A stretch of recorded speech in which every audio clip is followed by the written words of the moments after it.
نحمده ونصلي على رسوله الكريم اما بعد. د دین اسلام ډیرو قدرمنو او عزتمندو مسلمانانو زمونږ ذهن کې و چې د یو کتاب شروع کو چې د عوام ورونو د لپاره پاغي کې ډیره فائدې. نو الله سبحانه و تعالی زما ذهن ته دا کتاب را وستو، خذ عقیدتک.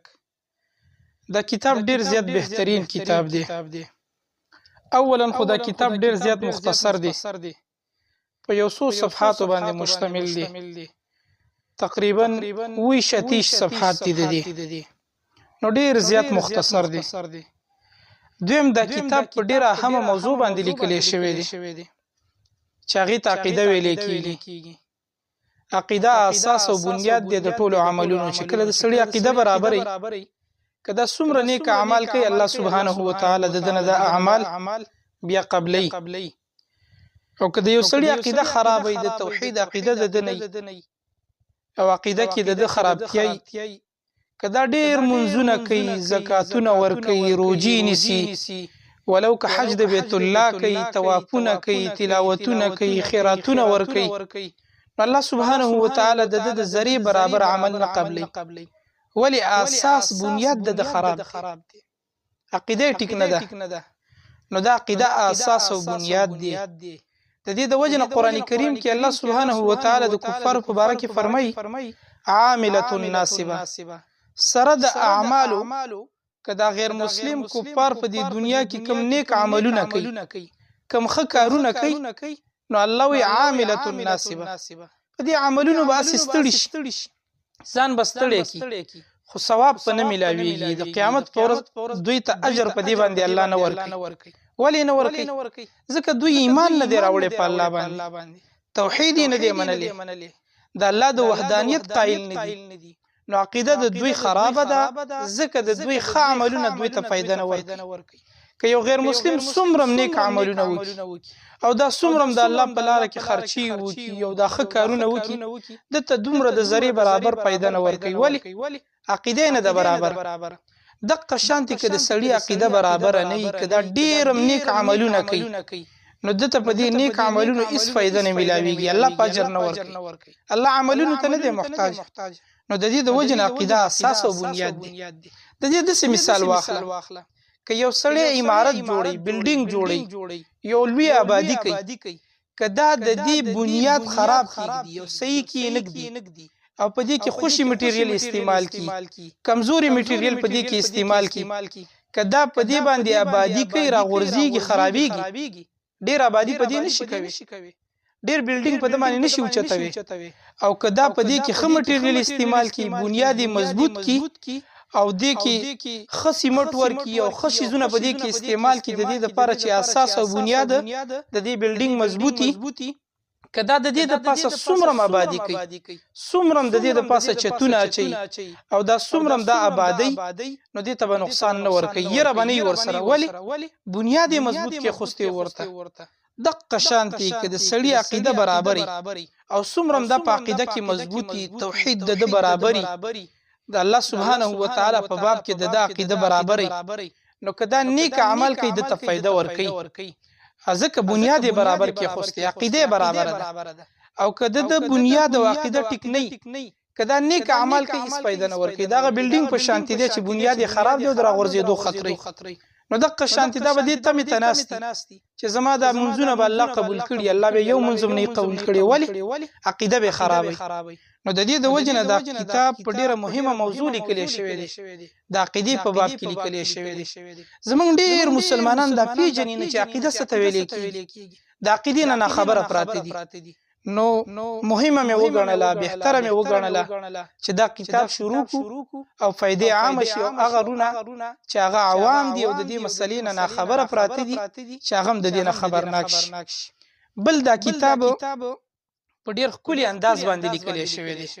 مختصرم دی، په باب د عقیده کې لیکل شوی دی په مهمه مسله، او بل په ډیر ښکلي انداز لیکل شوی دی. څنګه ښکلي انداز؟ د سوال او جواب په شکل کې لیکل شوی دی. که یو سړی مثال په تور باندې د چانه تاسو کې هغه ورته جواب ورکړي د قشاندې په دې انداز دا کتاب لیکل شوی دی سوال راوړی دی دغه نه پسې جواب راوړی دی او جواب هم ډیر د تفصیلی نه دی راوړی چې ګینه سړی به وایي چې دا ډیر غټ جوابونه راوړي نه ډیر مختصر جوابونه په دې کې راوړي دي مثال په تور باندې یو سوال یې کړی دی داغي جواب د پاره د طریقې اختیار کړی دا چې د قران یو آیات ذکر کړی دی او داغي ترجمه هغه به موږ ان شاء الله بیانو او به د رسول الله صلی الله علیه وسلم یو حدیث راوړی دی نو په جواب کې صرف دوه شیزونه راوړي د قران یو آیات ذکر کوي یا د نبی کریم صلی الله علیه وسلم یو حدیث هغه ذکر کوي نو به انتها مختصر جواب هغه ذکر کوي دا انداز ډیر آسان دی سوال او جواب دا طریقه کار ډیر مزیدار دی او ډیر مفید دی عوام د دې نه فائدہ کوي نو د دې د وجنه د کتاب د دې د وجنه موږ منتخبم کړو چې مختصرم دی مفیدم دی او بل د سوال او جواب په شکل کې دی نو موږ به د دې کلیپونه مختصر کوو وګدو کلیپونه باندې کوو د دې لپاره چې عوام ورونو ته اوریدو کې اسانتیا او زده کولو کې مسانتي نو د دې د وجنه د درسونه په پابندۍ سره اوري نهایت زیات موږ بدري یا سلور منټه کلیپ کوو د دې نه نه ورړو د دې لپاره چې په اسانتیا سره موږ اورم او یادېږم راته په اسانتیا سره زدم په اسانتیا سره یو د قران آیات به بیانو داغه ترجمه به بیانو او یو د رسول الله صلی الله علیه وسلم حدیث او داغه ترجمه به ذکر کو که یو سړی د قران آیات نشي یادولی او د رسول الله صلی الله علیه وسلم حدیث په عربی کې نشي یادولی کم از کم ترجمه خو د دې دوانو یادويش نو د دې د وجنه د درسونو په پابندۍ سره اوري او د دې پښتو ترجمه زده کوي ډیره فائدہ به درکې ان شاء الله الرحمن ځکه مختصرم دی په مهمه مسله کې دی او په اسان اندازم لیکل شوی دی نو د دې د وجنه چې د دې نه موږ فائدہ واخلو نو دا اوریم یا دویم او ان شاء الله الرحمن زموږ طریقه کار به دسی چې د دې درسونو په اخره کې به موږ امتحان اخلو او جوایز او انعامات به بیا ورکو هغه خلکو ته چې هغه په دې کې پابندي کړی او په صحیح طریقې سره یاد کړی نو دا کتاب خو عقیده تک خپل عقیده واخله قران او سنت کې چې الله سبحانه و تعالی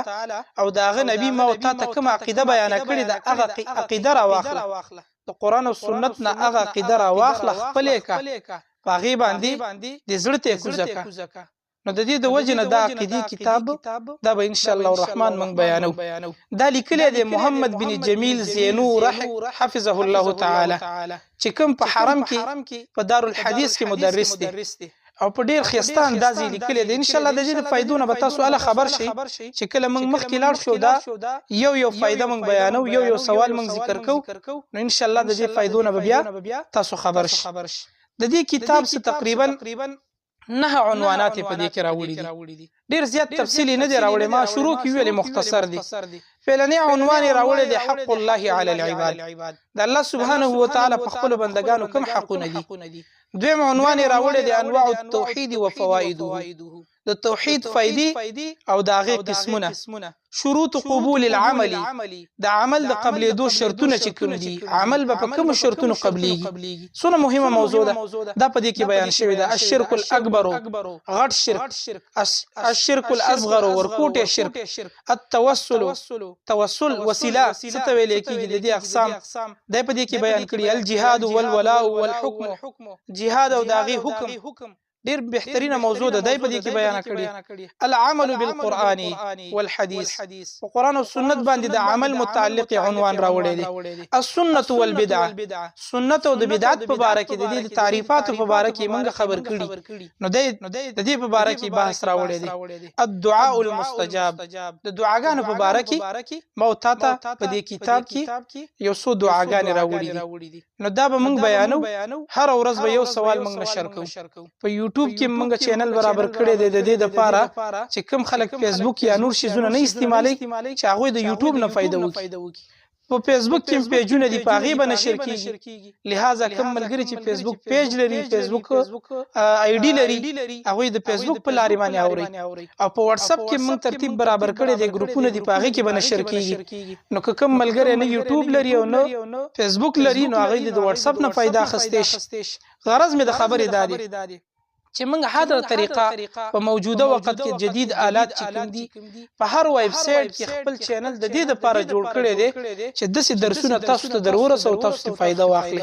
نو د دې د وجه نه د دې درسو په شروع کې موږ سره شریک شي. د دې درسونو د اول نه شروع وکي یادولو کې خپل هم یادوي په کور کې په خلکو یادوي ان شاء الله ډیره فائدہ به وکړي. الله سبحانه و تعالی نه دعا غواړو چې الله دې موږ ته توفیق راکړي چې په صحیح طریقه باندې دا بیان